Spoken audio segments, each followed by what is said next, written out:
Good evening and welcome to Tucker Carlson Tonight. The President of the United States wound up in a very public brawl today with a man who was once one of his closest advisors. Steve Bannon was a senior figure in the 2016 Trump effort, and for the first several months of the administration until August, he was one of the top staffers in the White House. Now he appears to be at odds with his former boss, to put it mildly.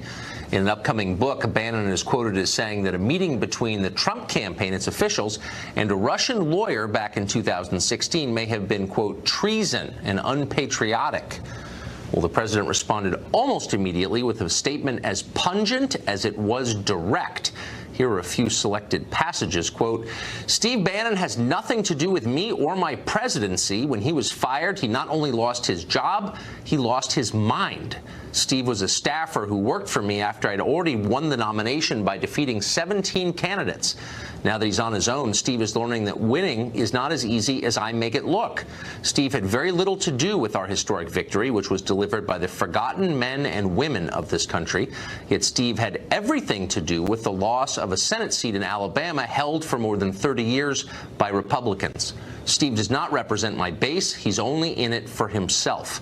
We have many great Republican members of Congress and candidates who are very supportive of the Make America Great Again agenda. Like me, they love the United States of America and are helping to finally take our country back and build it up rather than simply seeking to burn it all down. Pretty amusing. And there's some truth in there for sure, but don't let that obscure the larger truth. The ideological gulf between the president and Steve Bannon is small. This is not a fight over ideas. It's a fight over who deserves credit for an election win. Talk about missing the point. The legacy of 2016 is not a single person, any person. It's a set of ideas, the ones that reflect the hopes and the needs and the fears and the aspirations of a badly mistreated American middle class. Those voters came to the polls because they wanted real borders, higher wages, dignified jobs. They were dispirited by the opioid epidemic. Why wouldn't they be? They were sick of being lectured by a political class in Washington that despises them and holds them in contempt. They revere their country, but they had come to recognize that it is hard to make the rest of the world better and very easy to make it worse. Above all, they voted for leadership that promised to put Americans first above any foreign nation or domestic interest group. That is the real legacy of 2016, that agenda. And getting it done is the central duty of this administration, regardless of who staffs it. Matt Schlapp is the chairman of the American Conservative Union, and he joins us tonight. Matt, good to see you. Good to see you, Tucker. So we had a lot of different lead segments in mind because there's a lot going on in the world. This statement kind of overtook the entire news cycle here in Washington, and I'm still trying, all these hours later, to figure out exactly what this is about. Who is served by this argument, and what does it represent?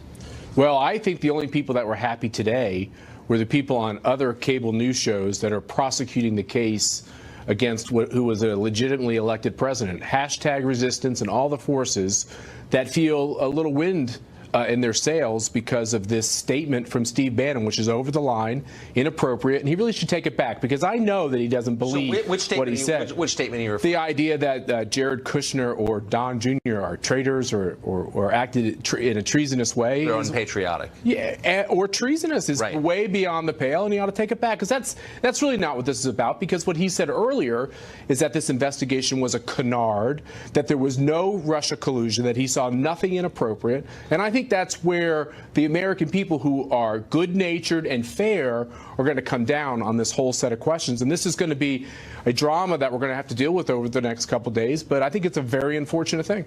So if you get toward the bottom of the president's statement, very colorful statement, he says this: Steve doesn't represent my base.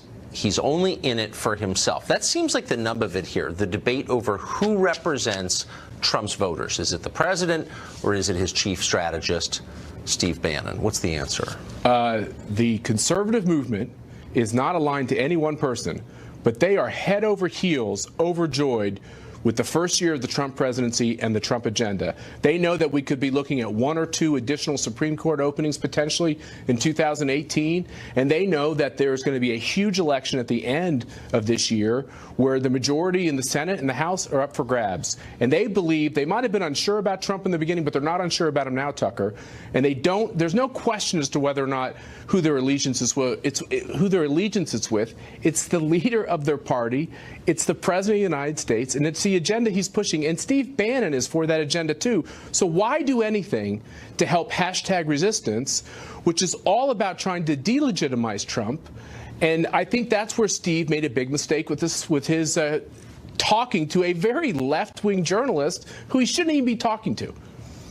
That journalist is not very left-wing, by the way, Mike. Well, I just in point of fact, I don't think he is. And it wasn't just in that conversation. Do you think that this journalist is somebody who he should talk to in this manner in order to really try to harm the Trump agenda? I don't think it's smart. No, I'm not saying that. I'm just saying I have confidence that journalist, Michael Wolff, is accurately representing the quote that he heard, because I think he's an honest journalist. Well, I'm not questioning that part. I don't think he has an ideological agenda here. What I'm struck by is the fact that it was said in the first place by Steve Bannon, and I wonder why. Well, that's the question. Why? What's the point of this? I think the point is that when you're a staffer at the White House, you're a staffer. By the way, he did this as a staffer. Right. You serve a president. I've served a president. Right? And you don't talk to journalists, whether on the record or off the record in any way, to try to harm the agenda. If you're trying to harm the agenda, who's disloyal? But this is not the first time. I mean, it's not just it doesn't matter. This, Michael. Right. No, but I'm just saying, in 5 different interviews in the past couple of months, you have seen direct attacks on Trump by Bannon, or attacks that clearly came from Bannon. And I'm just wondering, is there a point to this? Where's this going? I mean, you're one of the leaders of the institutional conservative movement in Washington. Right. Do you see Steve Bannon leading part of it 5 years from now? I think Steve Bannon is an important voice, but I think he's greatly marginalized his voice, because what this looks personal, this looks petty. It's about who did the most to help Donald Trump win. It's about revision, and it helps the left. And I think activists around this country, conservative activists, see this for what it is. It's a distraction on President Trump and conservative Republicans pushing this great agenda. And anything that gets in the way of that agenda, certainly when it's about ego and claiming credit, is a distraction. And so I think he hurts himself unless he comes out and says, look, I might have disagreements with Jared Kushner or Donald Trump Jr., but I don't think there's anything to this investigation, because that's what all of his other public comments have said. And very quickly, there have been reports that he is considering running for president in 2020. Is that true? And does he have a shot, do you think?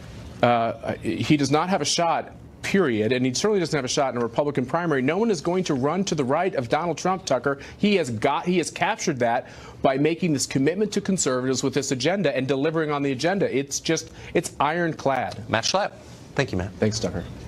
Keith Koffler has spent a lot of time thinking about Steve Bannon. He is the author of the book Bannon, Always the Rebel. Some would say the definitive biography of Stephen K. Bannon. Keith, great to see you. I would say that too. Thank you, Tucker. So what is, you know Bannon well. Yes. You wrote a book about him. Right. What's the point of this? He doesn't do things, presumably, for no reason.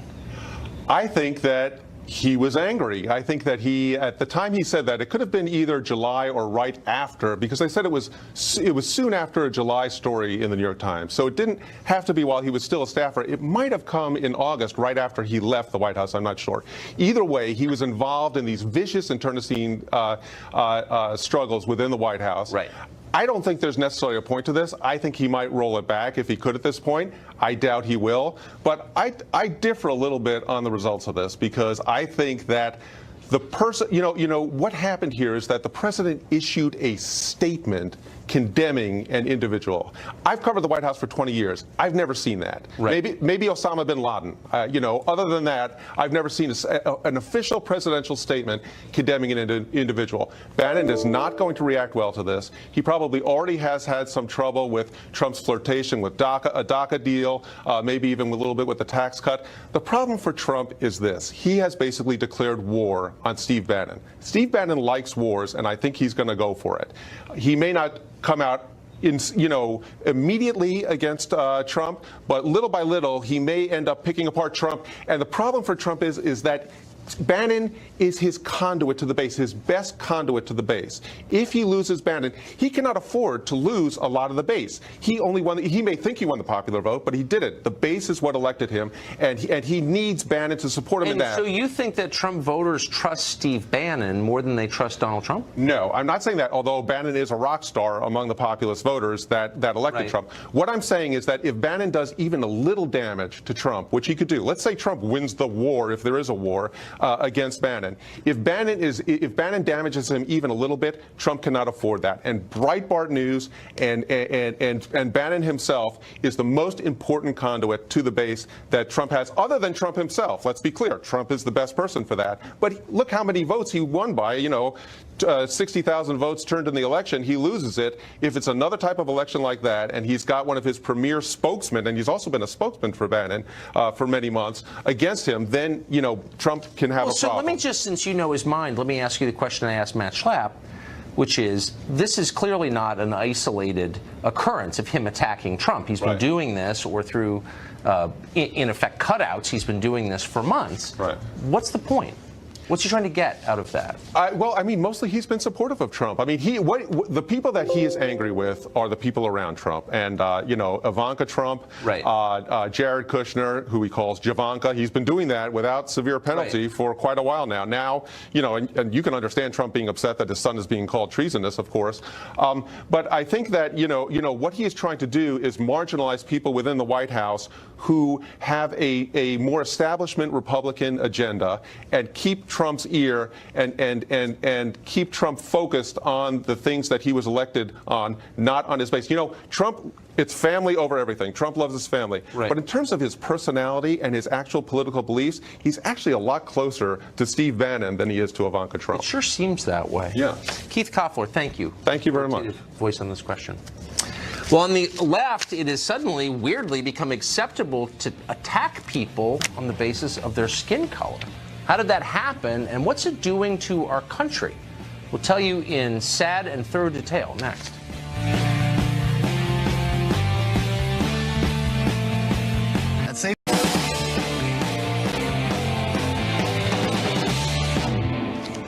Well, there's a basic moral principle that was, for a long time, conventional wisdom in this country. You probably grew up with it.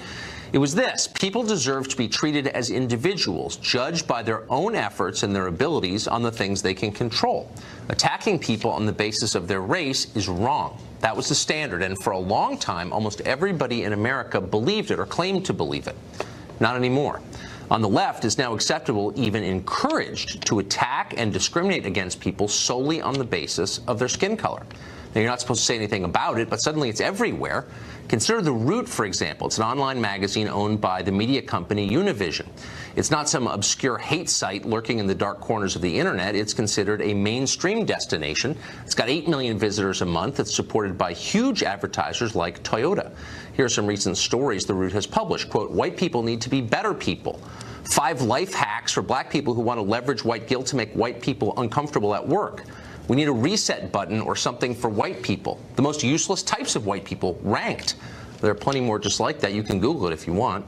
The articles have a pretty clear intent to attack and ridicule an entire race for the crime of being born with certain genes. Now imagine a news website that tried to rank the most useless types of fill-in-the-blank people. Would you be embarrassed to read something like that? We hope you would be. Would Toyota advertise on a site that ran a piece like that? Come on, of course not. But it advertises on The Root, and The Root is not alone, not even close to alone. Take a look at BuzzFeed. It's one of the most popular websites in America. In 2016, that company was valuing America or whatever. They're happy to laugh along because they're safe in the knowledge it doesn't actually threaten them. But the joke looks a lot different when you're not rich. Imagine you're a machinist on disability in Akron. You've lost family and friends to heroin. You haven't painted your house in 20 years. Everybody you know is being crushed by the rising costs of education and health care. You're fairly certain your kids are going to make even less than you do, assuming jobs will even exist when the robots get here. You're worried, and you should be. And now some smug private school kid from Brooklyn is lecturing you about how you're the problem because of the color of your skin and the privilege it conveys. How much of that are you going to take before you explode at the unfairness of it all? And at that point, why wouldn't you embrace a racial identity? Everybody else seems to be doing it. That's a disaster, and it's not theoretical, by the way. That's what's going to happen in this country unless people start deciding they're going to treat one another as individuals rather than as members of groups. Jason Nichols is a professor of African American Studies at the University of Maryland, and he joins us now. Professor, thanks for coming on. Thank you. So my concern here is that pieces like this, attitudes like this, which are ubiquitous on the affluent left, the privileged left, are driving the country apart along racial lines to an even greater extent than we are already divided by racial lines, and that you're going to wind up with a totally balkanized society. I don't know why people would do this, and I don't know when it became okay to do this. Okay, so when we talk about what drives us apart as a society, let's talk about the fact that black people are 3 times more likely to be denied for a home loan, that you have a better chance of getting employment with a high school diploma than I do with a college degree. Let's talk about many other structural issues that we have. Happy to, but you're not answering my question, which is, why does this help? I mean, we've always been divided along racial lines. It's a tragedy. It's one of the worst things. It's the worst thing about America. And you don't want it to get worse, which is why you don't attack people on the basis of their race in public. And now, all of a sudden, the left has decided that's okay. This seems crazy to me. Well, see, again, you know, you have to enter in nuance and context here. I think that many of these articles that you brought up are actually lampooning the ridiculousness and absurdity of racism itself. They're trying to turn racism on its head and say, look, if white people do these things, this is absurd. So, and again, in a society where white people, I know you don't like. Joke? I think it's a satire. If it's a satire, then, but you know that nobody, I mean, if you were at BuzzFeed and you said, I've got an idea for a piece, how about 37 reasons Mexicans are wrecking America? You'd be canned. You'd be in HR at very least. Okay. You should be. So why is it okay to say that about another race? If we really believe that it's wrong to attack people on the basis of their race, why isn't it wrong to attack people on the basis of their race? Because if you put out this article, one of those articles, and black people or Mexican people or whomever said that about white people. Let's say 80% of the black outlets and Latino outlets said these things about white people. It would not affect white people in terms of their socioeconomic status, their health outcomes, their housing, their education, or incarceration. None of that would be affected. But you're basically okay. But you're living in a world. You're living in a world that doesn't exist anymore. You're living in a world where all the rich people are white and all the poor people are non-white. In modern America, the one group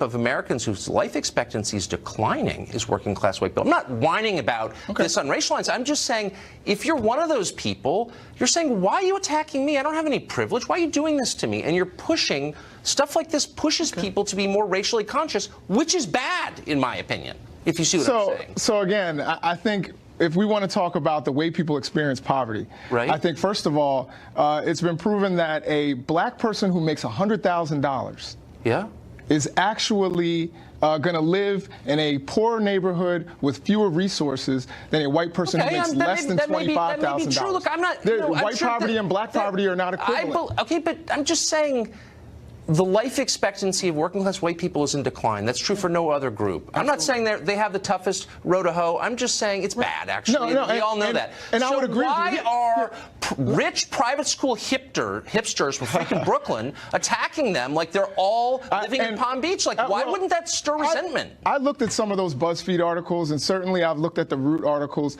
and for the most part, they're attacking the wealthy people that move people out of Brooklyn, not the working class person in Alabama. But you can see why. Look, I think we see why this would lead to resentment. We don't need any more resentment in America from anybody, I would think. Absolutely not. But how about, let's just make it super simple and just say, probably a bad idea to make generalizations about people based on their skin color, because it's not the most important thing about people, actually. And again, I think you need to look at these articles. I have. Where in many cases it's not just about race.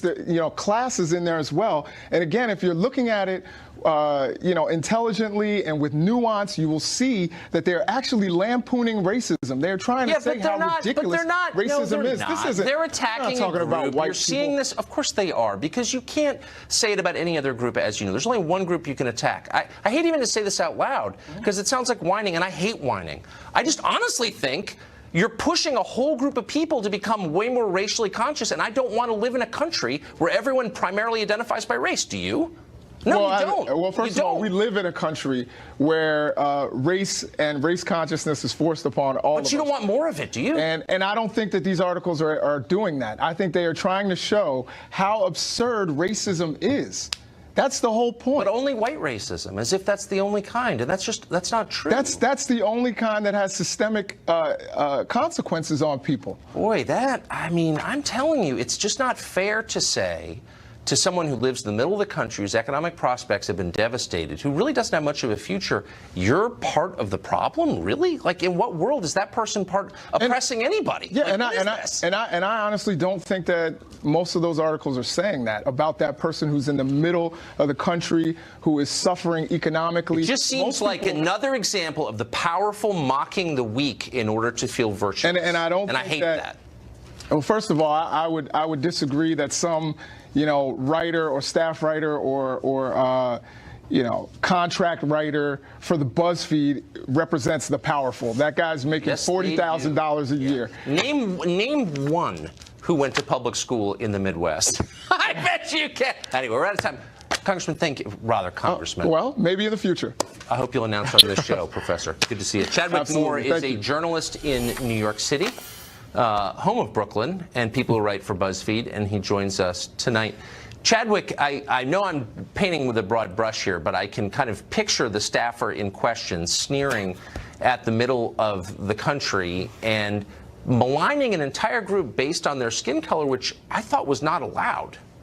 Right. Yeah, I don't believe your guest for one second when he thinks, your former guest, when he says he thinks that these articles are meant to be satire, make fun of racism. No. It's exactly, I think, how you painted it. These sort of liberal Oberlin kids who graduated and live in Brooklyn and for some reason want to believe in this sort of dismantle the wealth narrative, and they think the way to do that is to attack white people. I mean, it's Marxism, it's socialism, and it has the mainstream media's ear. It has mainstream society's ear. When you see these people who obsess over victimhood so much, it's so fascinating, because if you want to see racism everywhere, if you're brainwashed to see racism everywhere, or homophobia everywhere, or whatever, then you will. That's the world you will live in. You know, I was having a conversation with a woman not too long ago about this, a young upper middle class black woman, and she was talking about how badly she gets treated on the street here in New York. And I said to her, what if you lived for one day as a white woman and you were treated the exact same way? If people were just as rude to you, what then? Yeah, it doesn't make anybody happier to see everything through that lens. So let me ask you about something that happened yesterday on The View. I personally missed it, but I've seen the tape. Maybe you saw. Co-host Joy Behar reacted to the ongoing protests we've been seeing in Iran by saying the U.S. is on the very brink of executing gay people in the streets. Watch this. It's not apples and apples. It's not equal. But we're on a very slippery slope in this country toward throwing democracy out the window every single day. We have to defend the freedom of the press and civil rights here. We do, but we're not being stoned in the street for being gay. Not yet. They're completely. Now, how close do you think we are to a country where people are stoned in the streets for being gay, as Joy Behar suggests? Look, I have to tell people this all the time. We can't even get funding for the wall, so the gay death camps are definitely not happening till the second term. I mean, we really have some time to battle this. She's completely ridiculous. This narrative that they want to push is so absurd. There's no proof to it. It's such a load of bull. I don't know. In that same discussion, she was sort of ironically saying that the protesters in Iran and the so-called women's marchers here, these resist protesters, she called them protesters, are basically fighting for the same thing. And she said, well, the details are different about what they're fighting against. But the general thing that they want democracy and freedom, and ours is deeply under attack in this country. All right, well, firstly, let's talk about that. In Iran, you have women tearing off their headscarves and in their hijabs. And here in New York and in Washington, you have women and men, liberal men, putting them on as a symbol of liberation. Of course. And when she says it, yeah, it's so funny to see her saying our democracy is under attack. But it's also, I mean, it's such grotesque overstatement. And I know what it's like to get mad on television, but part of your brain says, pull back a little bit. Don't say more than you mean. Don't overstate things grotesquely, because if you do, you're going to be called on it. And you shouldn't say things that aren't true. No one ever calls anybody on the left when they say ludicrous things like gays are about to be stoned in the streets. What? Yeah, exactly. It's just this hysteria, and they have no evidence for it. They have absolutely no evidence for it, and it's exactly, they're just showing who they are. They have no argument. It's childish. Yeah, it's very childish. Chadwick Moore, great to see you. All right, thank you, Tucker. Thanks. Well, congressional investigators say they have found evidence the FBI rigged its investigation of Hillary Clinton. You don't want to believe that. A former FBI official joins us next. He has an informed view of that. Stay tuned. Evidence or interviewed more than a dozen key witnesses. Chris Swecker is a former assistant director of the FBI, and he joins us tonight. Mr. Swecker, thanks for coming on. Evening, Tucker. So you've seen this report. I don't think anybody, any American, wants to believe the FBI is not on the level or subject to political manipulation, but that's a conclusion I'm reluctantly reaching. What's your conclusion? Well, as an experienced investigator, it doesn't take a congressional investigation to tell me that nothing about that investigation was right. I mean, those of us that have conducted federal criminal investigations know that you use the grand jury, you use search warrants, you don't hand out immunities like candy. I mean, everything in that investigation runs contrary to the way a real, credible, thorough FBI investigation is conducted. So give us, as you were watching this, give us the specific examples that tipped you off that this was not unfolding as it ought to have been. Well, first and foremost, in any complicated federal investigation, the basic tool of the trade is a grand jury.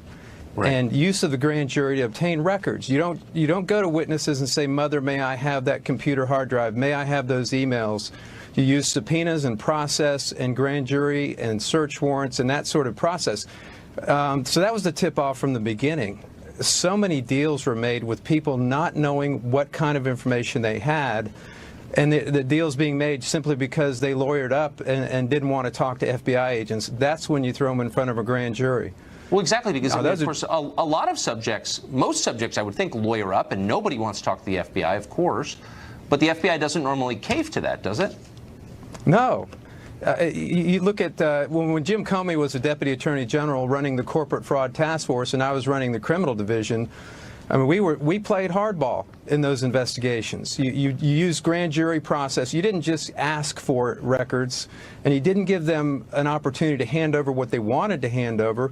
And if they did lawyer up, you went to the trouble of throwing them in front of a grand jury to put their statement on the record, or they can take the fifth, and then you can make a decision as to whether to grant them immunity at that time. But none of that was done in this case. This was like driving a car with the brakes on. Why wasn't it done, do you think? You know, that's what puzzles myself and all of my former colleagues, people who have retired from the FBI, from executive level positions on down to the street level. The only thing I can come up with is that Director Comey placed the investigation in the hands of his inner circle. And they had their own agenda, obviously. When we've seen that from some of the information that has since come out, the texts, etc. So you think it was political? I think that there were people inside that inner circle, in the Comey inner circle, that had their own predetermined opinions about about Hillary Clinton and the president, or what then was a president-elect, or someone running for president.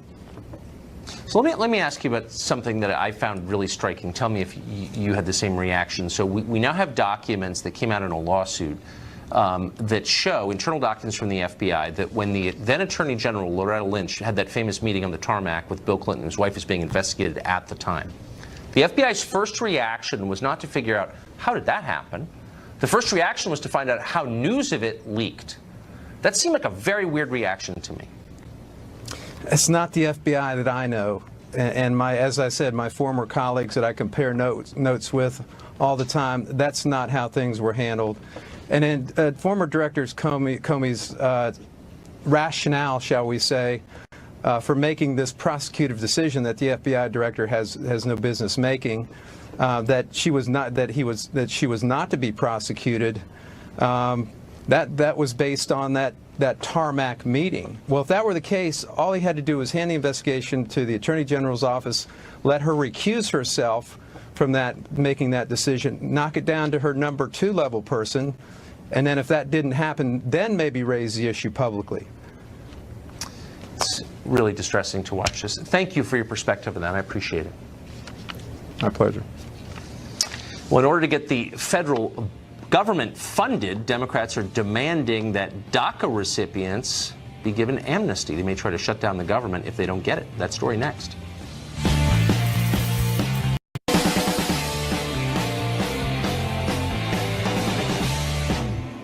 With each passing day, the possibility grows that DACA will force a shutdown of the federal government because, of course, legalizing people who are here illegally is the single most important thing our government can do.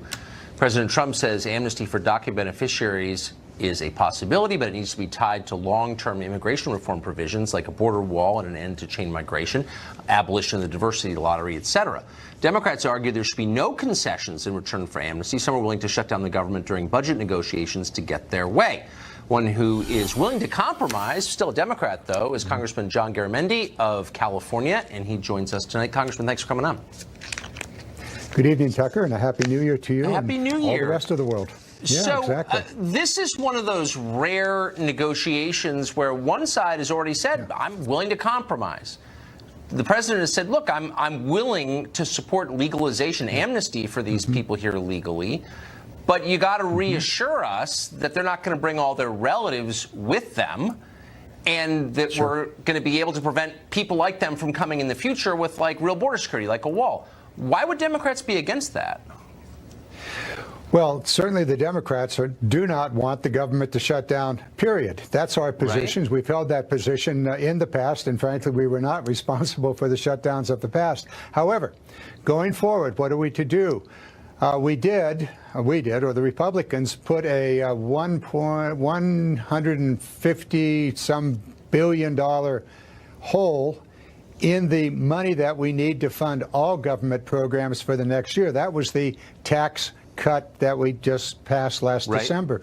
And so we start off with a very, very difficult financial situation in which $150 billion that we were counting on to solve some of the financial issues, some of the funding problems, disappeared in that tax cut. Well, I think that's, that's a fair thing to, no, but I actually would agree with you on that. I mean, that's a kind of legitimate argument to have. Do we have enough money? Where do we get the money? But why are we having an argument about people who aren't even citizens? I mean, I feel sorry for them, but that's like number 111 on the list of priorities for most Americans. Why is it number 1 for Democrats?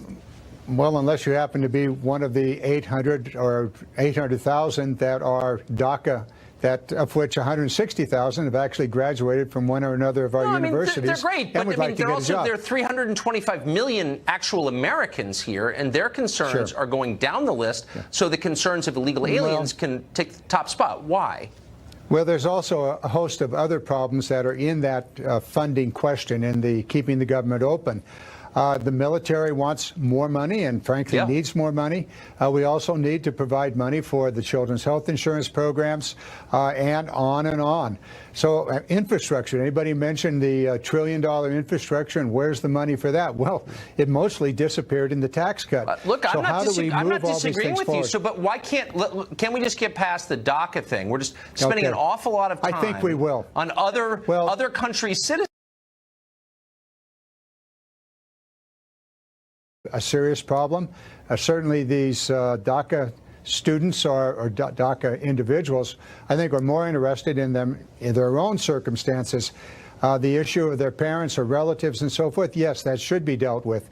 Going beyond that, a wall it's been pretty well determined that there are far better ways to spend several tens of billions of dollars than to build a wall. Well, how about certainly we can use new technology. The Coast Guard, for example, needs money to patrol the oceans, which happen to be the major way in which I think drugs most enter people the would be nation. totally for that. But under our current system, we give out, in effect, green cards, which become citizenship on the basis of a lottery, the diversity lottery. Why in the world, if citizenship mattered, if we cared about our country, would we just randomly give green cards to people on the basis of chance, of bingo? Like, why do we have that program? Why can't we get rid of it? Well, there certainly needs to be comprehensive immigration reform, and that needs to be one of the pieces of that. Border security, absolutely essential. How do you spend the money for border security? A wall, is that the best way? Many of us think that is not the best way. We also need to deal with the agricultural guest worker program, which is a major problem here in California. But do you think that Democrats, sure, yeah, I know your growers want as cheap labor as they can get. I'd like cheap labor at my house, too. But can we just agree that we should stop letting people in randomly under the diversity lottery? And it's not fair to let illegal aliens bring all their relatives. I mean, can we agree on those two things? I think we can. So let's write a law. Well, good. Then you should have no problem getting the government funded. Good luck. Thank you, Congressman. I appreciate it. You got it. Thank you. Iran has been racked by anti-government protests. The American media seem weirdly unenthusiastic about them. Is that our imagination? Are they trying to hide something? What is it? Very confusing. Molly Hemingway will sort it out next.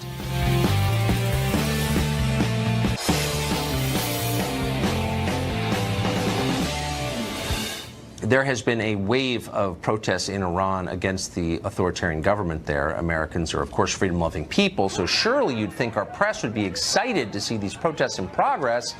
Doesn't seem so for some reason. The past couple of days, the impulse of the press has seemed to be to downplay or even criticize those protests. NBC, ABC, CBS all minimized the scale of them. An article on CNN's website highlighted pro-government counter-protests made in response to what it called, quote, rare anti-government protests. The New York Times tweeted that the protesters had, quote, ignored calls for calm from Iran's president. Are we imagining this? There's something weird going on here. Molly Hemingway is a senior editor at The Federalist. She's thought a lot about this and watched carefully. She joins us tonight. What is this about, Molly? Well, I think there are some good reasons why you're not seeing a lot of coverage, and then a lot of bad reasons. Okay. The good reasons is that the good reason is that Iran is a very oppressive regime. They kidnap foreign tourists. They do not have a free press. We don't have good lines of communication. It's very difficult to cover what's happening there. And there are a lot of bad reasons why you're not seeing a lot of coverage, and that could be everything from how these waves of protests completely undercut the narrative that we heard throughout the Obama administration. And I think that our media tend to want to protect and defend President Obama. How would these protests undercut that storyline? President Obama and his administration kind of subverted everything to their goal of getting an Iran nuclear deal. They placed their bets with these mullahs who they pitched as very moderate and who they made this massive deal with. And they used people in the media to help sell this deal. And when we see these protests, it's very different from what we were told. We were just told by the New York Times very recently that Iran was a very unified country. They were unified behind their regime, that they were united in their opposition to Donald Trump. Well, obviously that's not true when you look at these protests, however big they are, that there is at least some coalition of people who are extremely upset with their regime and their corruption of the regime and the economic consequences of that. Some of the signs talk about how they don't like that they're involved in all these foreign conflicts and how they are, supporting terror in the region. That's completely different than what we've been told, and I don't think journalists like to come clean when they are shown not to be telling. Could it also be that it's far away and complicated,